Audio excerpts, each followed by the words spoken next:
Even though no victims were hurt, local faith leaders in Rockford say violence can happen anywhere.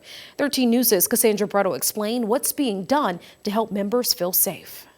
I think it's time to take more steps to secure our buildings. The Muslim Association of Greater Rockford and Temple Bethel are taking a second look at security. In our mosque, now it is locked all the time, and all members, they have their own keys to enter the building. And I was afraid.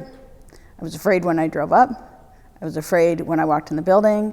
I put a sign on the door saying, don't ring the doorbell because it's not going to be answered. Rabbi Bina Wing says it's a sad reality. She's worked for years to build connections and relationships with interfaith communities to instill trust. She says it's the same thing the rabbi in Colleyville, Texas did. It didn't matter.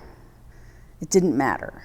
And so I think that's what's so jarring is that we can see what happened, and we know it could happen here. She says last year, Temple Bethel was awarded a federal grant to upgrade its security equipment. It's a step closer to feeling safe, but Rabbi Wing says everyone can do their part. Realize that there's people that think and practice differently than they do. And that doesn't necessarily make them bad in any way, just makes them different. I think sometimes we tend to fear what we don't know. Learn what you can about faiths that you're not as familiar with, so it doesn't seem like they're so different or so other. When people go to house of worship to worship God or to pray, they have the right to be safe. So they have to be away from completely about any political agenda. Everyone's life to be respected. The life of human beings is sacred.